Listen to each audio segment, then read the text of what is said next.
Hello everyone. Today we're going to talk about a drama romance film called Lolita from 1997. Enjoy your viewing. Humbert talks about Annabelle, whom he met when he was 14. She wanted to be a nurse, and Humbert wanted to be a spy. They were madly, hopelessly in love, as much as you can be at that age. However, 4 months later she died. The boy's childhood died with her. He continued to search for her, even after he grew up. In 1947, in New England, Humbert got a teaching position at Beardsley College in the United States. He moves to live in the home of a friend of his late uncle, the McHughes family. But upon arrival, he discovers that the house has burned down. Charlotte Hayes, a friend of the McHughes and a widower, kindly agrees to take him in instead. He gets to know Charlotte. She praises him for his scientific knowledge and subtly flirts with him, saying that she appreciates his French tongue. She gives him a short tour of the house. In the middle of the tour, Humbert mentions that he looked at his schedule and might have to go back to New York. Charlotte remarks that Humbert must not be happy with their surroundings, and Humbert tries to make an excuse by citing a conference he has to attend. Instead, she insists that he must see the square, and that's where they find Lolita. She is flipping through a magazine and is soaking wet, owlish, and subtly flirts with him, saying that she appreciates his French tongue. Her clothes hide almost nothing. Underwear is visible underneath. Humbert can't take his eyes off her. Lo looks up and smiles at him, showing her braces. He mutters that she is beautiful, and asks Charlotte how much the room cost. Lo comes into his room and says that she is bored. Humbert encourages her. When she comes closer to him, she sits on his lap and asks him if he sees a pimple on her. He tells her that he thinks she is perfect, and she smiles, asking if he is interested in seeing how her chin sways. He agrees, and she shows him. Charlotte calls out to him, and Lo instantly jumps up and runs away. Charlotte catches Lo as she runs to her room, and Humbert tries to get rid of the gum that Lo left on his notebook. He manages to tear the gum off the paper and puts it in his mouth. Charlotte asks him if Lo is disturbing him, but he denies it. Charlotte decides to send Lo to the camp. On the day she leaves, Humbert hurriedly looks out the window as they get into the car. Lo sees him looking out the window and runs out of the car and back up the stairs into Humbert's arms. She hugs him and kisses him goodbye. The girl smiles and runs back to the car. Later, Charlotte confesses that she loves Humbert and asks him to leave before she returns. If he doesn't, it will only mean that he wants to be with her as much as she wants to be with him. Not wanting to be away from Lo, Humbert stays and marries Charlotte, despite the fact that he does not like Charlotte. One day when he returns home, he finds Charlotte crying at the table. She found a way to get into his secret drawer and read his diary, in which he did not hide his honest opinion of her and how much he liked Lo. She calls him a criminal monster. The woman says she is leaving and swears that he will never see Lo again. He tells her that they both need a drink and goes to pour them a drink. Humbert receives a phone call informing him that Charlotte has died. Humbert realizes that Charlotte is no longer at her desk. The front door is open wide. He goes out and finds her lifeless body in the middle of the street. In a hurry, she threw herself under the wheels of a car. She was on her way to send out letters to everyone warning them about Humbert's evil deeds against the children. The first thing he does is pick up Lo from the camp. In the car, Lo asks about Charlotte, and Humbert tells her that she is in the hospital with a stomach problem. He tells her that he missed her, and Lo replies that she did not. She tells him that she thinks he doesn't care about her because he hasn't kissed her yet. They parked on the side of the road, and Lo immediately climbed into his lap so they could kiss. At the hotel where they are staying, Humbert talks to the receptionist, and Lo crawls up to the dog and plays with him for a moment, before the mysterious owner remarks that his dog doesn't like many people, but surprisingly likes Lo. She asks him what kind of people the dog likes, and he replies that it likes nice people like Lo. While Lo is getting ready for bed, Humbert goes outside.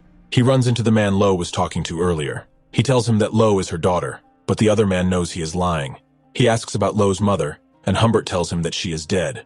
The man invites them both to lunch tomorrow, but Humbert declines and says they will be leaving soon. Humbert leaves and feels that this meeting was strange. The next morning, Lo woke him up and told him about all the secrets she had been making in the camp.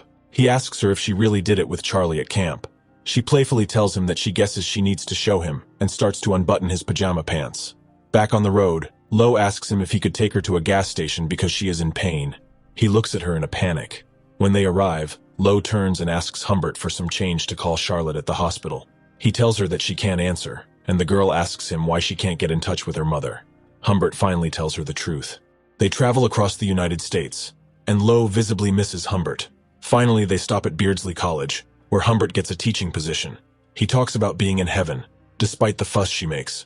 When they arrive at Beardsley College, he also gets Lo into the very liberal Beardsley Preparatory School. One afternoon, Lo tells Humbert that she would like to take part in the school play. Humbert already knows about this.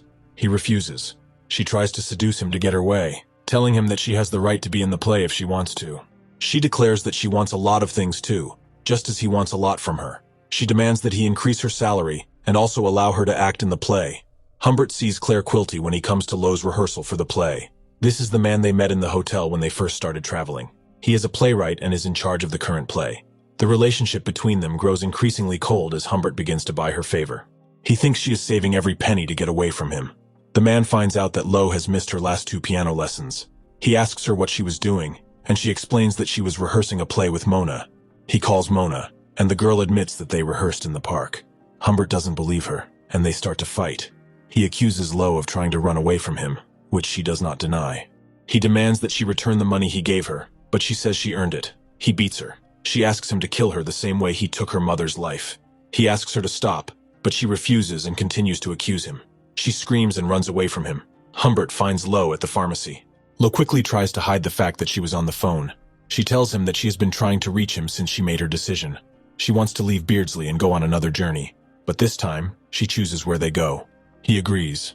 Lowe decides that they need to get to Weiss in a week. Humbert asks why, and Lowe explains that they have to see the ceremonial dances in the magic caves. In 2 weeks and 4 days, they have to be in Elphinstone to climb the Red Rock. She shows Humbert the map and says she is very excited. On the way, Humbert notices that they are being followed. He asks her to write down the license plate number and realizes that a detective is following them. Humbert becomes paranoid, unable to keep his eyes on the road. One day, he keeps looking over his shoulder, and as a result, they get a flat tire.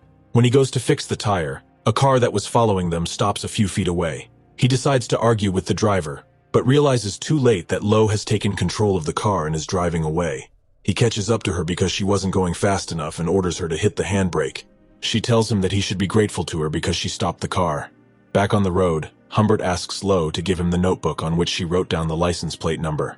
He discovers that she has forged what she wrote. He says her name and slaps her hard as she faces him. She gets out of the car and runs away in frustration. Humbert catches up with her and apologizes. They drive to Crawford's cottages on Lake Point and stay there for the night. He goes out to the barber shop and hears on the radio that Quilty can't be in the studio because he's in Vance. When he returns to their room, he finds Lowe in a mess, with dirty feet and smeared lipstick. He tells her she's been out, but she lies to him, saying she just got up. He throws her on the bed and begs her to tell him the truth. She just smiles at him, kisses him, and laughs. Lowe is sick, so Humbert takes her to the hospital where she stays overnight. The doctor asks him to leave, otherwise he will get infected too. The next day, he calls to check on Lolita. The nurse tells him that Lowe is feeling much better and that her uncle Gustav came and discharged her. Humbert asks her who exactly, and she repeats herself, describing Quilty. Humbert goes to the hospital and looks into the room where he last saw Lowe. The bed has been made, and the flowers he brought for her have been thrown in the trash. He attacks the doctor who is looking for Lowe, and they try to hold him down. He sees the police arrive and calms down, apologizing sincerely before leaving. He tries to find her, going back to all the places they were. He can't find them because he doesn't know who kidnapped her. Eventually, the trail he follows fades away. He returns to Beardsley. After 3 years, Humbert receives a letter from Lowe. She tells him that she is married and will soon have a baby. They need help, and she asks for money to help them survive. She shares that she has experienced a lot of grief and hardship. Humbert goes to see Lowe and finds a mature version of her. She greets him warmly, and he notices that she is injured. Lowe invites him in. She realizes that he is still looking for the man who kidnapped her, and explains that her husband had nothing to do with it. He gets up and says he will find out for himself, and she is surprised that he really doesn't know anything. Finally, she tells him that it was Quilty. Lowe tells Humbert that Quilty was the only man she was truly crazy about, and Humbert asks her about the feelings between them. She gets up and goes to the kitchen. Humbert follows her. He asks where Quilty has taken Lowe. She tells him that everyone knew that he loved little girls so much that he filmed them in his mansion. Lowe refused to film any of them, and told Quilty that she was only interested in him. After that, Quilty kicked her out. This is the last time he asks her to accompany him. Lowe thinks he's offering her money if she sleeps with him in a motel, but Humbert denies it. He tells her that she will still get the money even if she refuses. Lowe is disbelieving when he finds $4,000 in an envelope. He asks if there is any chance she will go with him, but she refuses. He leaves, but before he does, he asks her if she can ever forget what he did to her. Instead of answering, she asks her dog to say goodbye to him. It turns out that Humbert went to Quilty's estate and killed him. Humbert drives recklessly down the road, and the police pursue him.